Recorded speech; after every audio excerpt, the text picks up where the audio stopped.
मैं इश्क के दर्द से गुजरना चाहता हूँ, मैं टूट टूट कर बिखरना चाहता हूँ, बस एक बार तेरी नजरों से होकर मैं तेरी रूह में उतरना चाहता हूँ। और तुम ही इसका सार प्रिय, बस तेरे एक सम्मोहन पे, बस तेरे एक सम्मोहन पे तन मन घायल हो जाता है, ए नयन जो तुझको ना दे। जिसने खोजी वो धन लेके लौटा, हंसी जिसने खोजी चमन लेके लौटा, मगर प्यार को खोजने जो चलाओ न तन लेके लौटा न मन लेके लौटा। हमारे साथ है रमाकांत यादव राही, जो इस समय काफी चर्चा का विषय बने हुए हैं। इसी गाजीपुर जिले से ये बिलोंग करते हैं। आइए हम जानते हैं इनके बारे में कि आखिरकार एकाएक ये इतने बड़े मंच तक कैसे पहुंचे और कैसे जो ये श्रृंगार रस की कविताएं, कुछ व्यंग्यात्मक कविताएं और जो समाज में चल रहे हैं उन सब मुद्दों को लेकर कविताएं इस तरीके से समाज में प्रदर्शित करते हैं कि लोग जो है इनकी तारीफ करने से अपने आप को रोक नहीं पाते हैं। तो बहुत बहुत स्वागत है एक बार सर आपका। बहुत बहुत आभार सर, बहुत बहुत आभार। वैसे तो मैं एक चीज़ बता देना चाहता हूं, जो आपने कहा है बहुत अच्छा है, लेकिन चीज़ें एकाएक नहीं होती हैं सर। इसके पीछे बहुत ही मेहनत करना पड़ता है, थोड़ा सा संघर्ष तो जरूरी है, क्योंकि बिना संघर्ष के नहीं होने वाला है। दिनकर जी ने भी कहा है, बड़े बड़े कवियों ने कहा है, तो संघर्ष जरूरी है। और उस थोड़े से मेहनत करने के बाद वो चीज़ें मुझे मिली कि दुनिया के सबसे बड़े मंच पे, वाह भाई वाह पे शैलेश सर ने मुझे बुलाया। और अत्यंत खुशी हुई गाजीपुर के लिए भी, विशेष तौर से कि गाजीपुर से पहले कवि को आमंत्रित किया।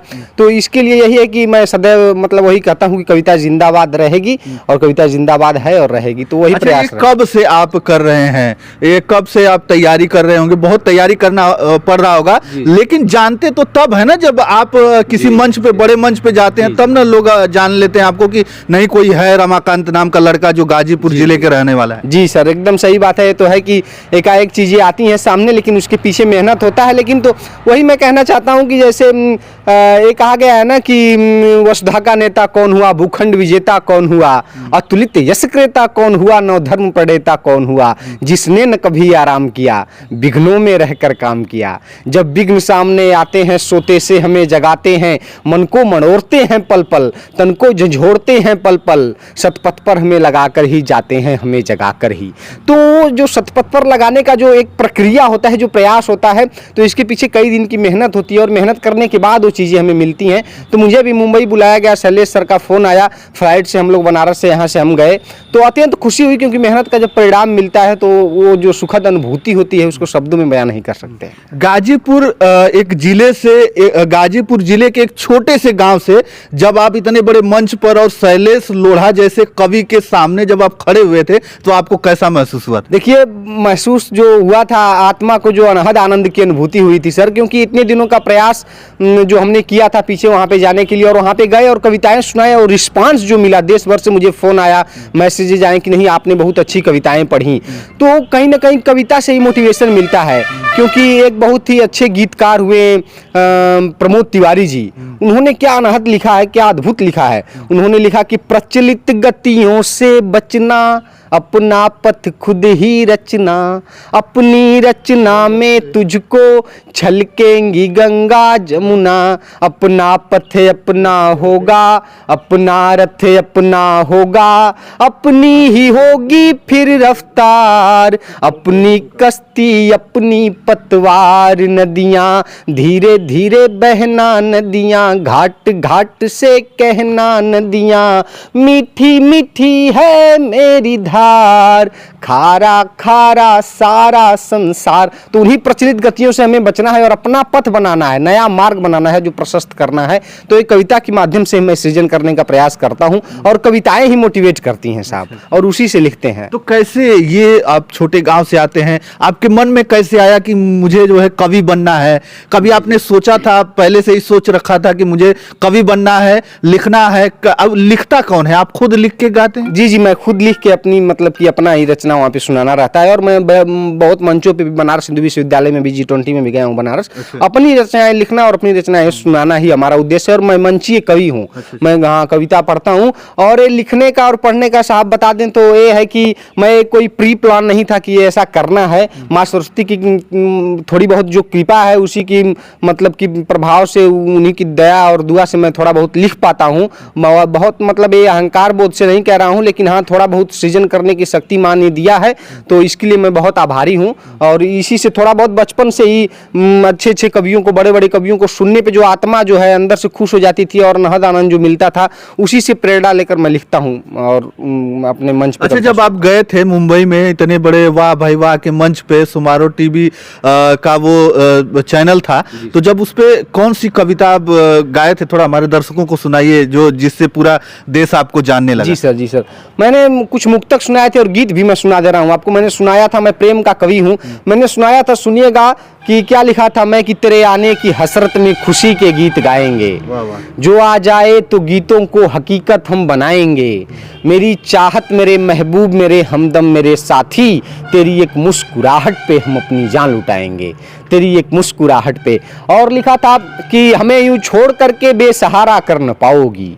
जो युवा हैं जो सुन रहे होंगे आपके चैनल के माध्यम से, मैं सबसे कहना चाहता हूं कि स्वाभिमान जरूरी है। सुनिएगा कि हमें यूं छोड़ करके बेसहारा कर न पाओगी, हमारी कुर्बतों से यूं किनारा कर न पाओगी, ये आदत है बुरी यूं खामखा ही रूठ जाने की, पर मैं जब याद आऊंगा गुजारा कर न पाओगी, पर मैं जब याद आऊंगा गुजारा कर न पाओगी। और लिखा था, गा के सुना देता हूं, और लिखा था कि मोहब्बत में प्यार में क्या होता है कि लोग जानबूझ के हार जाते हैं साहब, तो उसको मैं लिखा था कि तुम्हारी याद को ही गीत लिख रहा हूं मैं, हुआ जो तुझसे वही प्रीत लिख रहा हूं मैं, तुम्हारी और मेरी बीच की लड़ाई में फकत तेरी ही क्यों जीत लिख रहा हूं मैं। लोग कहते हैं कि प्यार मत करो, मोहब्बत मत करो, ये मैंने नहीं लिखा है, गोपाल दास नीरज जी ने भी लिखा, बहुत हरिवंश साहब बच्चन साहब ने भी लिखा,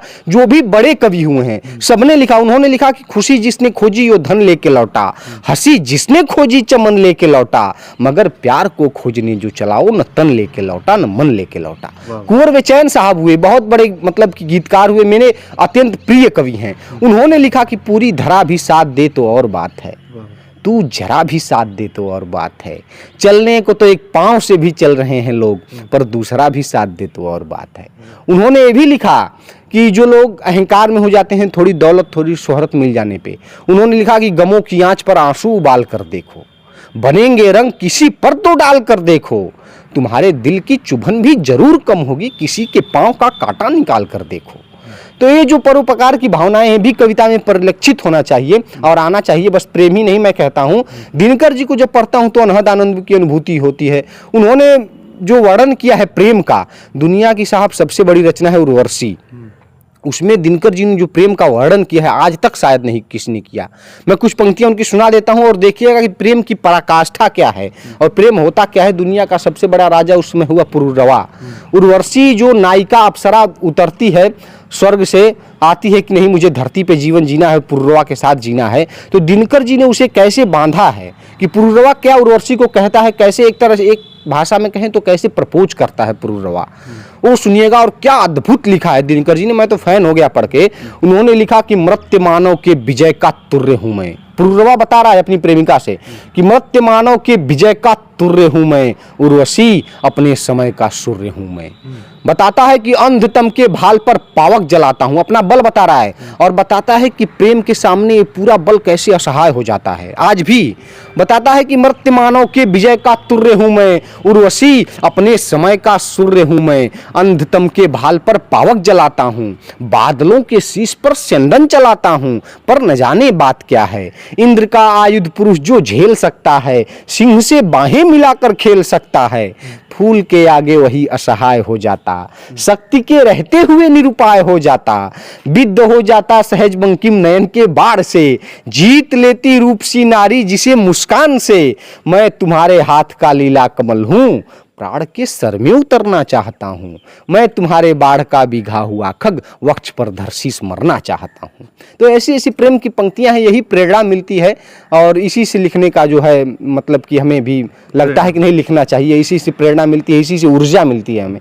हाँ, लिखते देख लीजिए, ये रमाकांत राही जो इतने बड़े मंच पर गए थे और इन्होंने जब कविता इस तरीके की जब कविता कही तो पूरे देश के मुंह से एक आवाज आई कि वाह भाई वाह, वाह भाई वाह के शो में वाह भाई वाह जो है इनकी कविता को सुन के लोगों के मुंह से आवाज जरूर आ गई। और ये पूरे गाजीपुर के लिए ही नहीं, पूरे उत्तर प्रदेश के लिए मैं कहूंगा कि ये बहुत ही जो है गर्व की बात है कि ये एक छोटे से गांव से आते हैं जहां एकदम संसाधन बहुत कम होते हैं। जब यहाँ के बच्चों को कहीं जाना पड़ता है दूर पढ़ने के लिए तो वो साइकिल चला के 10-10, 20-20 किलोमीटर जाते हैं पढ़ने के लिए। वहां से आप आते हैं और वहां से अपने जो है रचनाएं इस कदर लिखते हैं कि लोगों के मुंह से वाह भाई वाह शब्द निकल ही जाता है। जी जी जी। मैंने माता पिता का कितना सपोर्ट रहा? माता पिता का सपोर्ट रहा है हर एक चीज में, पढ़ाई इसलिए कि मैं जवाहर नवोदय विद्यालय से पढ़ाई किया हूँ, तो हाँ उसके लिए मैं बहुत आभारी हूँ। माता पिता ने बहुत संघर्ष करके पढ़ाया है और कहीं ना कहीं कविता के को लेकर जब सम्मान मिलता है तो ये मेरा ही सम्मान नहीं है अपितु पूरे गांव का और पूरे मतलब कि कहेंगे तो क्षेत्र का सम्मान होता है। तो वहाँ पे भी शैलेश सर ने मतलब कि गांव का वर्णन किया और दिखाया कि कविताएं कैसे भेजता हूँ मैं। मतलब मैं मेहनत करके जो गीत लिखता हूँ और लोग गाने लगते हैं तो मैं समझता हूँ कि जो परिणाम है, जो मतलब कि जो भी संघर्ष रहा है वो फलित होता है। मैंने एक गीत लिखा था कुछ पंक्तियाँ और जो बहुत ज़्यादा पसंद किया गया, इलाहाबाद बनारस हर जगह पे पसंद किया गया, उसको सुना देता हूँ आपके दर्शकों को, सुनिएगा। प्रेम की पंक्तियाँ हैं कि मैं लिखा था कि मिल जाएगा संसार प्रिय, कह दो कि हाँ है प्यार प्रिय, एक तुम ही मेरा जीवन हो और तुम ही इसका सार प्रिय, बस तेरे एक सम्मोहन पे, बस तेरे एक सम्मोहन पे तन मन घायल हो जाता है, ए नयन जो तुझको ना देखे तो दिल पागल हो जाता है, ए नयन जो तुझको ना देखे। तो लोग कहते हैं प्यार मत करो, मोहब्बत मत करो, लेकिन मैं समझता हूं कि मैंने क्या लिखा था इसके बारे में कि मैं इश्क के दर्द से गुजरना चाहता हूं, मैं टूट टूट कर बिखरना चाहता हूं, बस एक बार तेरी नजरों से होकर मैं तेरी रूह में उतरना चाहता हूं।